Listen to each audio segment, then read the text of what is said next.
okay, we can tell you now, yes, he got the Best Actor award. But don't tell And anybody. then we started laughing like.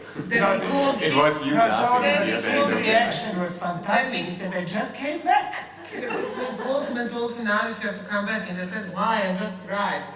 And then the guy, the lawyer, told him, you know, we don't know it officially, but usually, you know, when they call you back, it's a very good sign. You should be celebrating now, but you cannot tell it to anybody.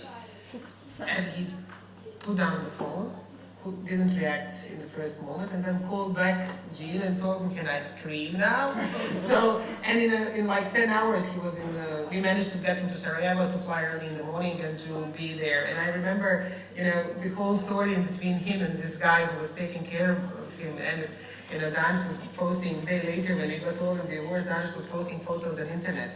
You know, and suddenly there was an A.S.A.P with two Berlin Bears sitting in the cafe, and there was on Instagram there was a photo saying the Berlin Bear winner, you know, drinking coffee in Marriott. And then there was a photo of the guy, the production manager, and his lawyer. Because everything that he did is almost like he was his, you know, his lawyer. But, you know, it was, I came with Nazif back to Sarajevo. Danis and Cedomir left to India, and I came back home, and then we were going out. And I knew that there is a kind of a welcome media hustle outside. And then I told him that he should go out with, because I was carrying also Danis bear home, and then that he should go out with two bears. And for us, that was one of the moments that was really great. And in Bosnia, you have all this, you know, invisible Roma people, and suddenly you have one that comes home with two bears, you know, and you know, it is kind of out of the complete invisibility, you know, towards the cover page of every single magazine. So there's another fact which is also extremely important. It's completely political, because, you know, Bosnians since certain time they do not need visas for Schengen. But if you are a Roma person and you have a Roma look, because I learned now that you have white Roma and black and dark Romas, even if you have all papers in order, they could refuse your entrance into Schengen space. So there was also when other people were a little bit worried at the beginning, are they going to get, because the entrance was in Vienna, as usually most of Sarajevo flights go to Vienna or to Munich, that they would let them in. Because they can decide not to let them come in. And now, hopefully, I don't think that everybody's going to forget this in a second. You know, the other problems will come up, especially in Czech Republic or in Hungary or in Romania, where they are treated even worse than in Bosnia. But the thing, that was also an important thing, I think, that a Roma guy came back with two bears. But it was, that's one of the most important parts of the story, that he used the public, you know, attention really well. And if we would have a PR agency working on his strategy, it would not be that good. He was constantly saying that, yes, it was great being in Berlin, that everybody was forcing him to tell, is he going to sell a Berlin Bear? You know, and he was, or cut it, and he was lightly kind of angry because of it, and told that it is for his son, and it is not going to happen. That he's not there for anything else, but just he wants a job. So at the very end, he managed to get a job. He was offered a job by the mayor of the city of Tuzla. He's going to be a keeper of the municipality beach on the lake in Tuzla. And that is important for him, not just because of the salary, but because now all of them will have a health insurance. So the whole story about health insurance for him ended up in a way that now his family can be health insured. I don't want to go into the fact that they are not officially married. Gina will have to go again to do the whole thing again. But and what else he did?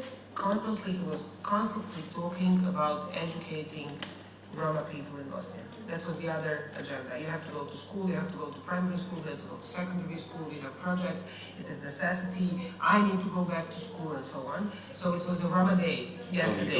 International, he goes back to school. Yesterday it was International Roma Day, and he was organized by the European Commission, and he was the main speaker at the Roma conference. So so he used But that really well. also don't think that the politicians, Bosnian politicians, did not kidnap the film and use it for themselves.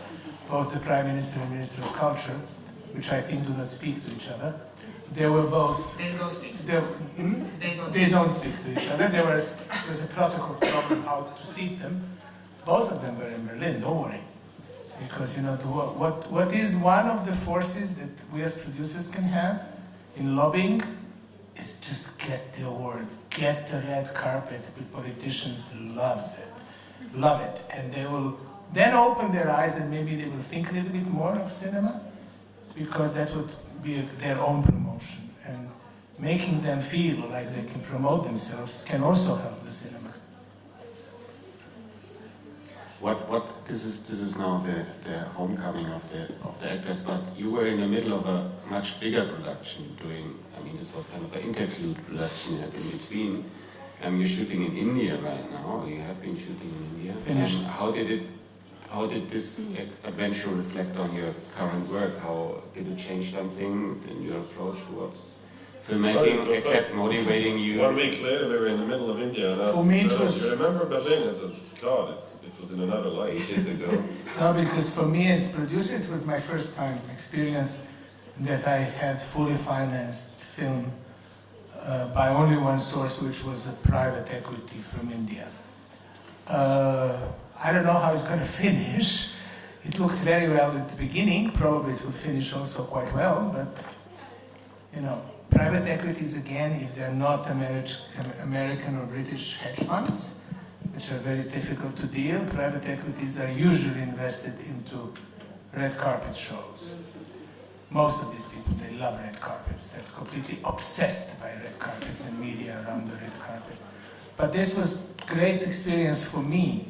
What I saw, how I think, but this time is Danis to talk about. But my feeling, and also I think Amra's feeling, is that the Iron Picker made a great change in his approach to his own work and own vision of the tool of cinema. And just to tell you, we finished when, on the 28th or the 23rd of March? The film? Yeah. When did you finish shooting? It was 28th. 28th, and on the 4th I saw the film subtitled. And this is really fantastic. It's not 2.5 hours first draft of the film. No, it's basically nearly the finished film. And I think that he always worked quickly, but I think that in his freedom, I'm interpreting him now, sorry, freedom of approach, as I can see it, it became much, much bigger and much more increased than before. Chilling medium. Are there any questions from your side you want to ask?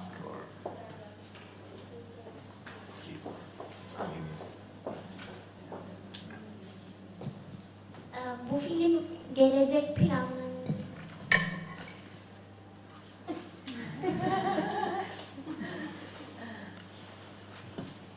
Bu film gelecekteki planlarınızı nasıl etkiledi? Yani mesela bundan sonra da yine düşük bütçeli ya da olmayan bütçeli filmler mi çekmeyi düşünüyorsunuz ya da gerçek oyuncu yerine gerçek insanları kullanmayı düşünüyor musunuz bu şekilde? Hani böyle bir planınız oldu mu?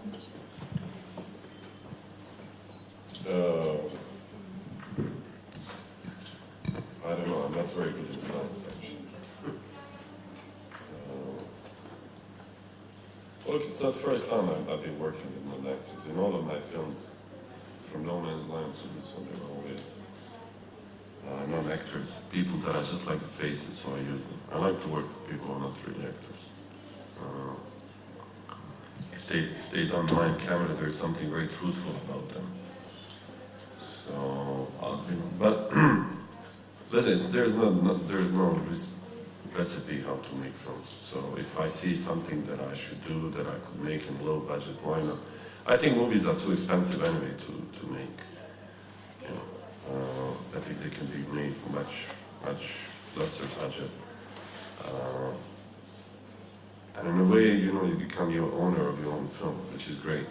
You know, when your movie costs a lot, when a movie costs 10, 15 million, then you're not an owner. And at the end, it can go against you. So, you know, but it really depends. You know, at this point, I'm a little bit fed up of myself of doing all the time is trying to change the world. So maybe I should do some movie with naked girls and exploding cars. And, you know. In Berlin sauna, yeah. So I don't know. I don't make plans. I just go as it flows. I must say. You know, sometimes you get a screenplay that you like. Sometimes you have an idea, and then two years later, you look at it and you go like, oh my God, how could I think to make film out of this? So it's life. I'm trying to live it the best way I can. So I can't answer that question. I wish I could. I wish I knew, but I don't. And that's what's fun, I think, is that you don't know where you're gonna go. You know, I can get tomorrow's screenplay from Bollywood because now I know India, or Hollywood, or whatever wood there is. Nollywood. That's Bosniwood. Amra, Cedomir, do you have? Does this reflect somehow on your approach to the financing of a selection of what you're gonna do in the future? I learned only one thing, that, which is for me the basic thing, that there is no formula of a successful film. If there would be a formula, we would all be jobless. I mean, the film would be made automatically, according to the formula. And whoever thinks that they had formula, just a second film after that, you know, these famous 3 movie deals, 4 movie deals, 5 movie deals, they never finished till the end because the next film was not a success. We thought that Dogma would be a formula. It lasted for what it did. And I think that for me, I don't know, I like very much first-time directors. And somehow I fall in love always with the stories of first-time directors. And the directors with whom I continue working, and they're basically 2, Danis and the director from Central Asia, from Kyrgyzstan, with whom I'm now preparing the 4th film, is just because I did their first films. And I really like it. And that's why something like Meetings on the Bridge, I think it's a very, very interesting place for me to pick up talent. And then how we're going to finance it, it's every day worse. I mean, this is all the time same story, but I think we are condemned to go on. I think you have a formula, I mean, or a secret. It's the partnership you have. You have been working together, you know each other, and you trust each other. So you can't get into the project with Danis because you trust him and you know that he will be finishing the film, and Danis as well with both of you. So that's if it's not a formula, but it's a secret, perhaps. Oh yeah, that's the creating family. But I think that's in a way conditio sine qua non. You know, I don't have to be a friend with every single director that I'm working with, but you have to have a trust. And I ended up with not trusting somebody during the process, and that's the most horrible thing, nevertheless, what happens with the film. So I think that's in a way something that you can, it doesn't matter if it's 12 million or 30,000, you know, you're always in the same shit together. So if you don't trust each other, nevertheless it's 12 million shit or 30,000 euro shit, but it is the same, okay, gotcha. No, it's always the fact that the producers, we have less and less importance, you know, and then the financiers, they start having more and more importance because, you know, even the soft money and television commissioning editors, etc., they have more and more importance. So it's not enough that 2 of us, we know each other and we trust. It has that we have always some guests invited from outside, which will have more and more weight in what we are doing. So the important fact is how to get your independence. And we are less and less independent, that's absolutely sure. And that's why it's so sweet to make a movie like this, which is Danis would never accept it, but I do think it's an accident.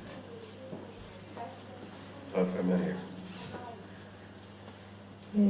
Is it a new type of cinema, Mr. Tanovic? You said at your interview with Alin Taşçıyan, it is a guerrilla type of cinema or something like that. So, is it a new kind, or are there other examples like this film before?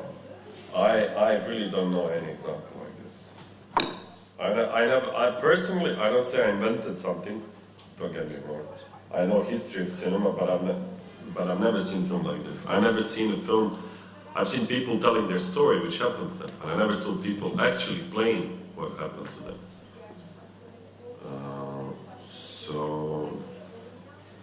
But then again, I didn't do it for the concept. I don't consider myself to be a philosopher of the cinema.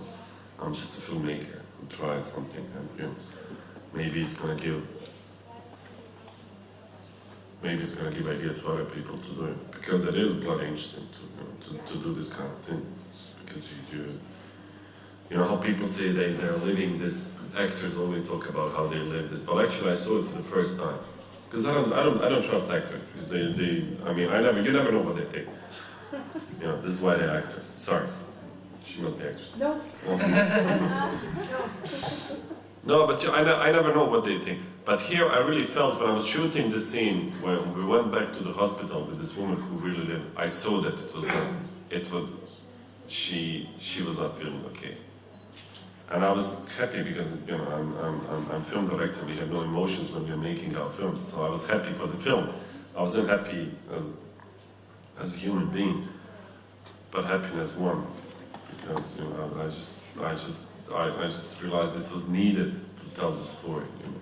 And but it's really interesting to work with real people in this way. You know. And I didn't practice with them. I didn't want to, because they would start acting. After third or fourth time, they would start acting, and that was it. That was terrible, because you know they can't act in a way. It's when they're unprepared for the scene. You know, when you kind of put them in a line, and she says, "Okay, you're gonna come and you're gonna see what you said to doctor, and your doctor gonna reply basically this," and it's complete improvisation. And we never knew where the camera was gonna be and where this. So it was kind of, you know, Errol had a hell of a job just trying to pull.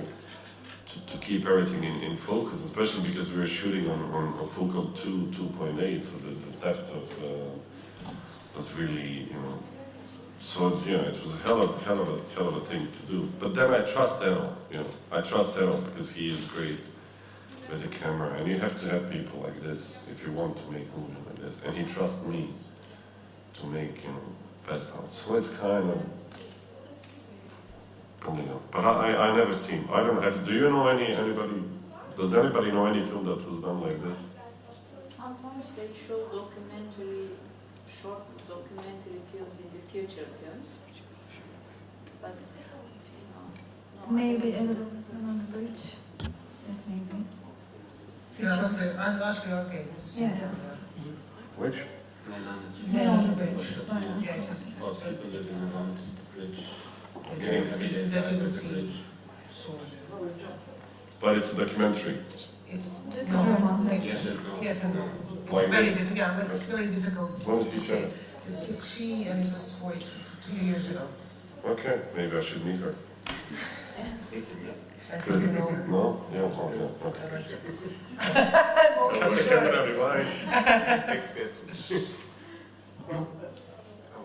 You have a question? Yeah, she has a mic. She's the mic. She has the power. It's really inspiring, first of all. Thank you very much. And I would like to know, in this micro-budget project, how did you convince people? I really don't understand still. I mean, were there deferrals, or did you offer something like percentage from screenings or anything else? We did all of that, but that was not at the beginning. At the beginning, what it was the people that we have been working for 15 years. So it is not, I didn't approach anybody that we didn't have very long-term relationship. Even the driver worked with us on 4 films. So we know each other. So it is not the usual, and you have to understand what is extremely important for this type of the film is that the shooting was 8 or 9 or 10 days. So we didn't ask them to invest their 4 months of their life and not earn anything, because then they would have electricity bills to pay, they will have, you know, kids that they have to send to school, suddenly it would become an issue. This was very concentrated in time, and we knew that we need to do it for in a very short period in order to have the best crew for a short period of time. And we never offered them any percentage at the beginning. It was only the conversation in between us, do you want to do it? If you want to do it, we can do it. Either you take 50 euro per day, or you do it for free, and that's it. And those who, you know, of course the author, like a DOP, cannot be paid 50 euro per day. You know, so we didn't even discuss 50 euro option with him. I offered him to work, and he said yes. And I told him we will not have anything to pay you. Danis and myself are working for free, and he said yes.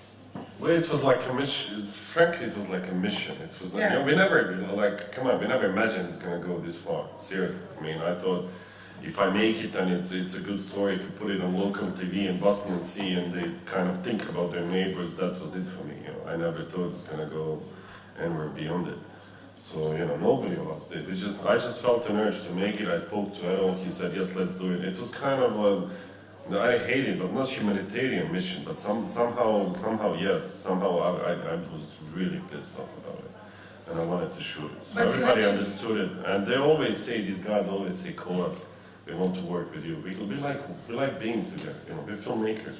That's what we love to do. If you go, the company is called Proba. If you go, we have a Facebook profile, and the Facebook profile there is a wonderful video that really you have to see it. You have to see it because it's a clip. It's a backstage clip, and the guy who was the third camera was shooting this as a kind of a making off, and you can even hear him laughing. It is like you see first the shot from the film, the two of them driving the car, but then you see the whole crew, including Danis and the OP, pushing the car because car doesn't work, pushing the car through the shot, and then everybody starts laughing. So that was the atmosphere. Nevertheless, that we did a very gloomy film. The shooting itself was not depressing, you know. So and everybody knew that you are getting something also on the set. I think that is also very important. So it is a learning curve for everybody in the crew. Now you understand. Now if anybody would reject us, probably would be very sorry at the moment because he rejected us, because all the things that have happened to the film. And we really tried to get everybody to Berlin. We really tried, you know, that they are with us on the stage, and you know, and they were. And of course, at the end, for those who have either been paid really little, like our production manager and did a lot, or a DOP, Danis, myself, sound designer, we will also have a kind of a percentage in the film. And that's... Try to make it next time, they will all ask deferments and nobody will believe anymore, oh, we make the film, we don't know what will happen, and probably nothing would happen with the film. No, but it is... 10 years later, he still believes in me. It's always like that. It's beautiful. I want to work with a first-time producer too.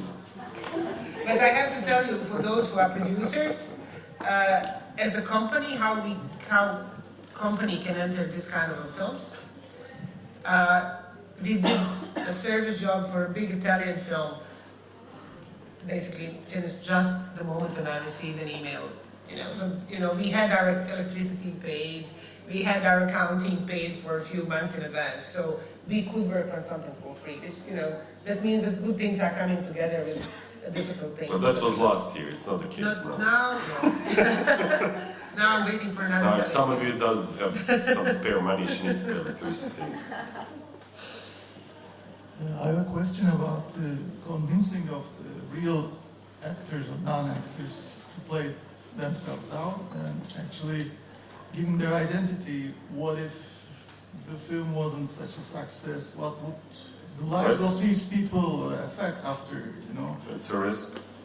How did you convince them actually to sign? I'm a very convincing guy. I have a gun, I know how to use weapon, and I have this little voice which speaks to you, gets into your head. Now you all love me, and you all want to give me your money. Listen, I don't know, it was funny, because the moment I landed there, I just said this story yesterday, the moment I landed there, I went up to the car and I saw a car which belongs to Mad Max, basically. It was a car that, you know, George Miller would kill to have in Mad Max. That's the way it looked. It was unbelievable, you know, like torn apart with things they would put on, like sheep head on top. I was like, wow, and I made a click for it. And the moment I made a click, there was a guy coming to me, you know, gypsy from the village came to me, I didn't know him at the time, and tells me, €2. And I go, what €2? I said, you made a photo of my car. I said, fuck you in your car, and deleted it. And if I gave him €2, the film would cost much more than it did, because then we would pay for everything. But the fact is that I kind of came there, and I asked them to understand that I was not there to use anything. I was there to try to help somebody from their village, to try to make story. And I think they understood really quickly that the only thing that I wanted is to tell this story, because I think these things shouldn't happen. And that whole village was with us, you know. And of course, they were paid not a lot of money, but you know, nevertheless for them it is money, because the kind of income they have is ridiculous. So you know, we pay them what we pay them, and we're really hoping that it's going to be sold. So you know, they're going to get a percentage. The family's going to get some, and we'll see. I'm still thinking how to use it, in which way, how to help them, because you know. But Naz, in one of his interviews after Berlin, basically, there is always a question, should the state invest money in films, and you know, is culture really important for the society, and what is the role of the film?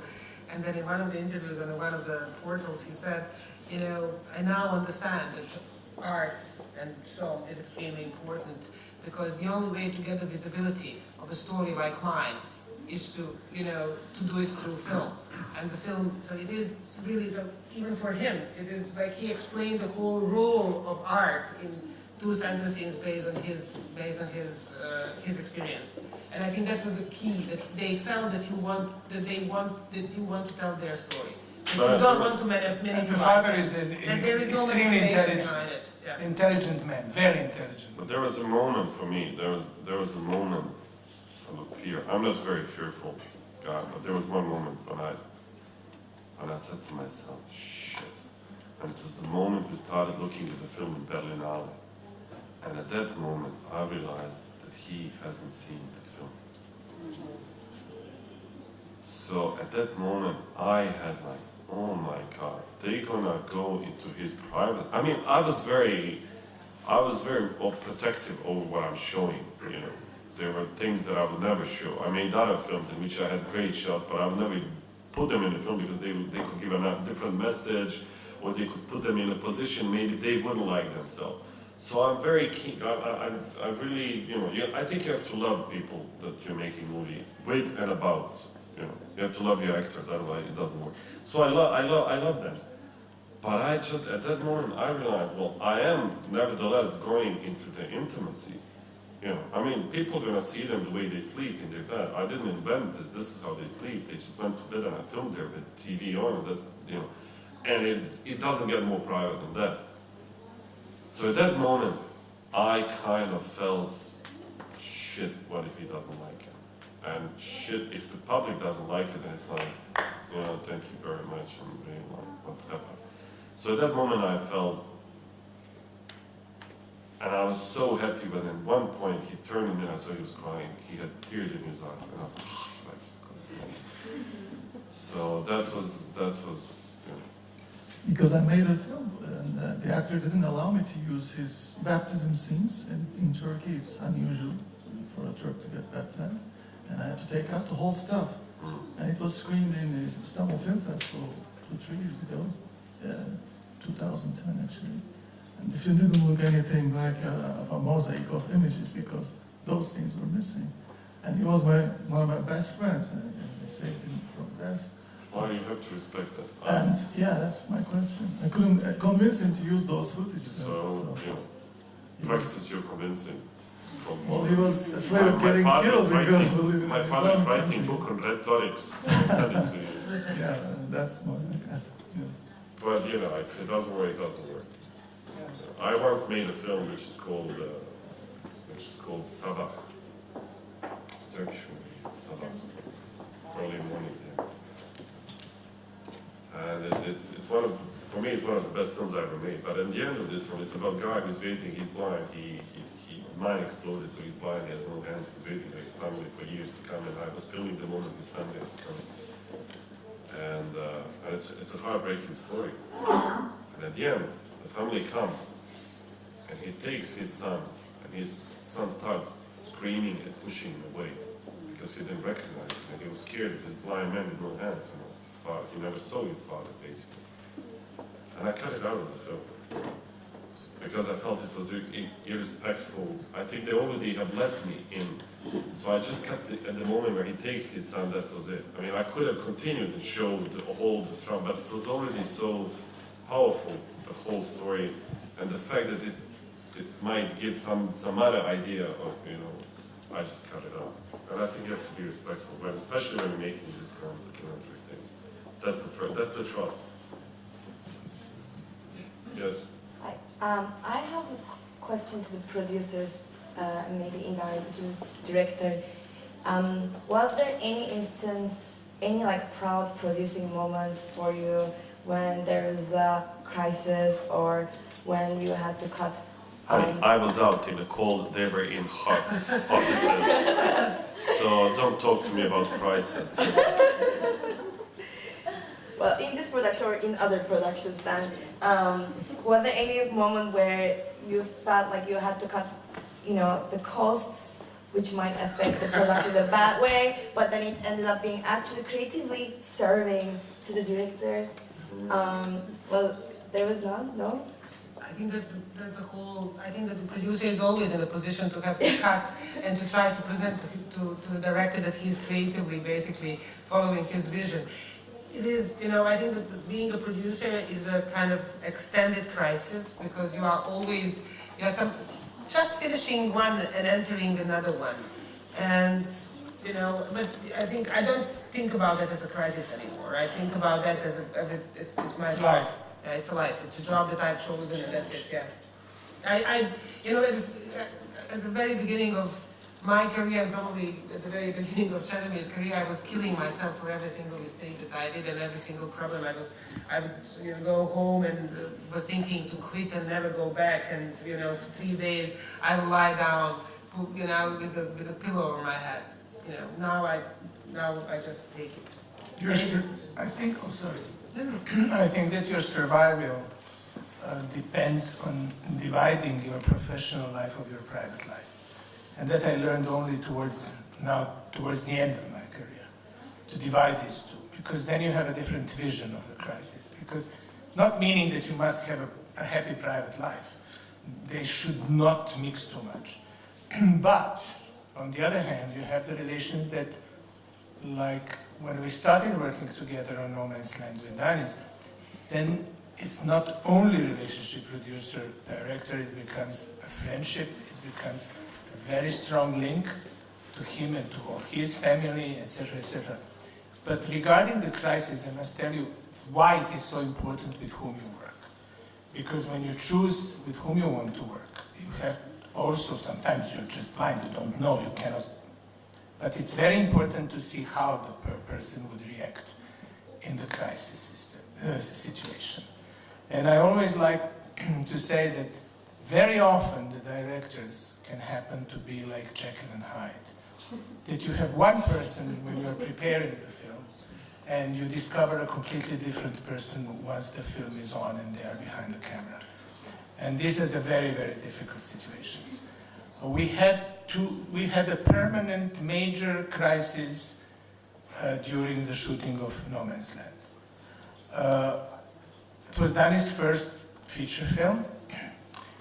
We had a very limited budget, which today looks very high. I mean, we had 2 million euros. But these are different times, you see what I mean? And yes, it was a much heavier production. We did not have all these things that we have today. It was a big reflex, RE5, etc., etc. And the film is very complicated because it happens in 24 hours. And to shoot the movie 36 days at 24 hours is difficult. So what happened? We had horrible weather, and we lost directly how many? 9 days. We lost 9 days. So we had to shoot the film in 7 days, sorry, in 29 days instead of 36.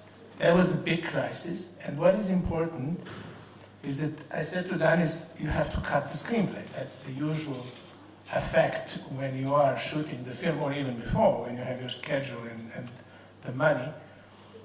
And he said, please, no problem. Read the screenplay and tell me what should I cut. And next day, couldn't find anything. It was a perfect castle of cards. You would take one, everything would crumble. And the only thing that we found in this really, really deep crisis, because the whole film is in question, was that we shot one day, instead of shooting it in Slovenia, we were shooting in a TV studio, to shoot it in October in Brussels. But it was one day. And the fact was that I did not know how he's working, I did not know the capacities, great DOP, which is important to put together with the first-time director. But then he was faster than anybody. He put just like in the 6th gear and shooting 17 setups a day. So, you know, whenever you had a moment which you were free, he was doing it. And then we had few important actors like our lovely Catherine Cartledge or the others, which had other films to go. They had their 11 days, every extra day you had to pay, etc. So the fact is that it was a terrible crisis. It was a crisis that both of us lived in different parts of the city. It was really linked to weather. And I was in the hotel on the 9th floor, and he was in a private house in the garden, and he would call me at 3 o'clock in the morning to look at the sky. And I woke one day with the front tooth completely broken. During the night, there was so much, you know, and that I broke my tooth.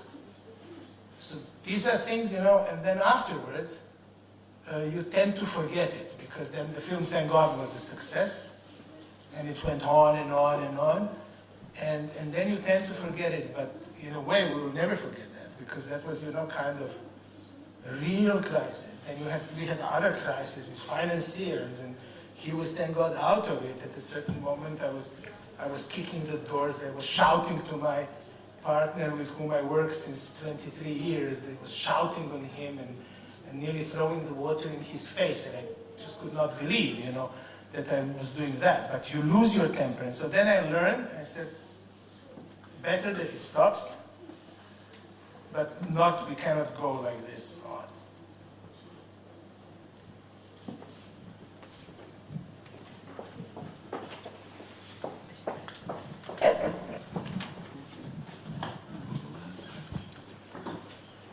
Merhabalar. Ben şunu sormak istiyorum. Şimdi filmin her ne kadar düşük bütçeli 30.000 avro gibi bir rakam görünse de aslında tecrübeden kaynaklı olarak görünmeyen çok derin bir bütçesi var. Çünkü meblağ sadece görünen meblağ. Bunda kuşkusuz tecrübeli olmanızın büyük etkisi vardır. Biz burada ilk yönetmen olarak bu kadar düşük bütçeli bir iş yapmak için nasıl bir yol izleyebiliriz? Ben bunu merak ediyorum. Teşekkür ederim.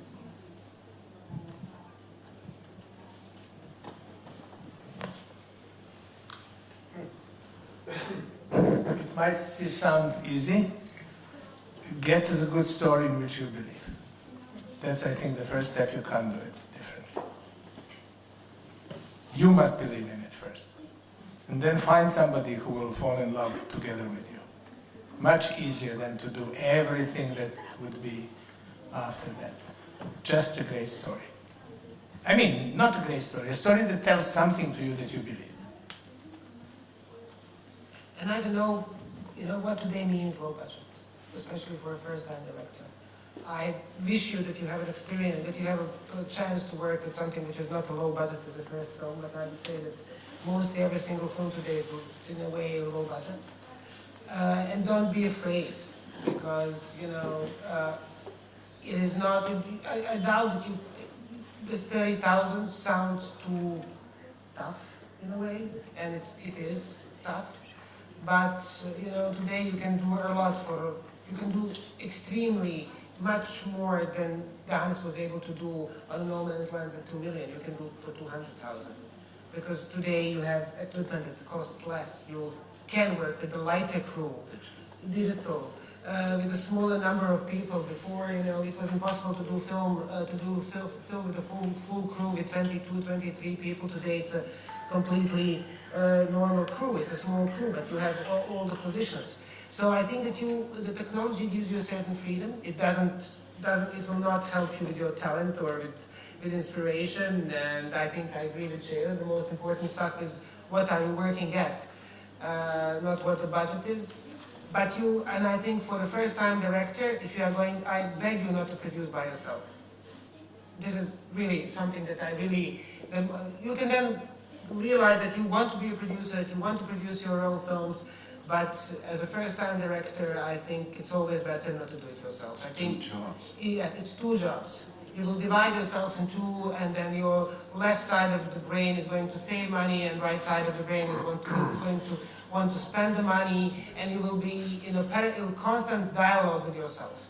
And I think the most problems that are coming from the first-time directors, first-time producers, is because they are trying to do 2 things that are actually very different, especially in your first film. But when you write a story, you already write it in the way that you know that it will not cost a lot. And I think that your producer should know what are the easiest ways to finance, and it depends, in every country is different. There are richer countries, poorer countries, there are countries with regional funds, without regional funds, blah, blah, blah. In Turkey, I know that you have access to some soft money. So I think that would be, I want to make a film that will cost 300,000, and I think you can consider it low budget in Turkey today, and I think everywhere, because I remember in all these workshops at the beginning, we were all talking about 1.5 million. In the last 2 years, 1.5 million disappeared completely. We're talking about 800,000. So I think that you should also, it doesn't mean that you must make a small story or whatever, but it should be also in your mind when you're writing it. And I think that here you have some great authors who write and direct their films. And that can be considered as a possible low-budget film. I remember one film, I don't know, Gu probably knows more what happened with it, which I met here 2 years ago. It was called The Secret of the Dust, which is a Turkish screenplay, Turkish director, and it's very, how can I say, close, very closed, very simple to produce, and then extremely warm and very local and international at the same time. It's so local that it becomes strongly international. I think that this is something, that can happen. It was based on a real person, but it can very easily be made as a film. I think that they're in Sundance Lab now and things like that. So, but I'm waiting for it, for example. That's something I'm waiting for, and it was also in Sarajevo, I remember, in Cinelink on another market. But this is, for example, a little example of how you write it out of your heart, and you know that it's already something which should not be so expensive. I did this just as a story more. I did a documentary with the director. Danis and Cedomir had also experience with him. And I did a documentary with him, and he had a script for a feature-length fiction, which he gave me to read. He was then 38, and I told him that the script is not my cup of tea, and that's on one side, and the other side, I think, even if it was, that I would need probably 4 to 5 years, 3 years to finance the film, and then 2 years to finish it. And I asked him, is he ready to do it? And he was looking at me like I'm completely crazy, because I'm telling him that he's going to have his first film when he's 43, and he's already old enough in his mind.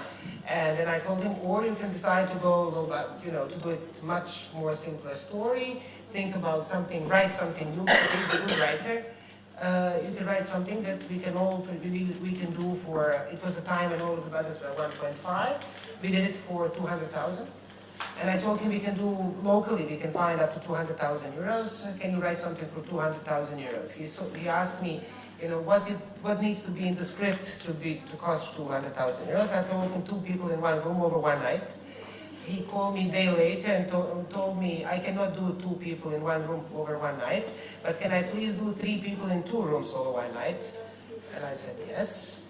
And basically he wrote the script about 3 men in 2 rooms over one night. And we produced it for 200,000. It was then, it was the story that, then I realized that he's a complete, that he's Dr. Jekyll and Mr. Hyde, my experience on the set. But that's another part of the story, but it is really how he made the script and how he wrote the script, how we worked on the script together to fit what we knew we can find. We didn't have any money then, but that was my estimation. We can go up to here. I can sell you for that. I cannot go higher. I cannot get 350,000. I know that I can't. There are no sources. So I think that is also extremely important. That's why I think it's better to work with a producer for a first-time director. But as a director, you really have to know then what you really want to tell, because only then you can make these adjustments and change the coordinates of the film and go along. Oh, you wrote it? Yeah. Okay. Or you do that. But So your opening of your question was exactly what happened with this film. That you cannot consider it a 30,000 euros film. The whole thing, whole understanding of it, it's not marketing 30,000, it's the reality. But all that comes on the top, which you very well pointed out, is the real value of the film. Good. Very good last words, I think. We have to close here. Thank you very, very much for being here on both sides of the panel. Thank you, Danis. Amra. Have a great day.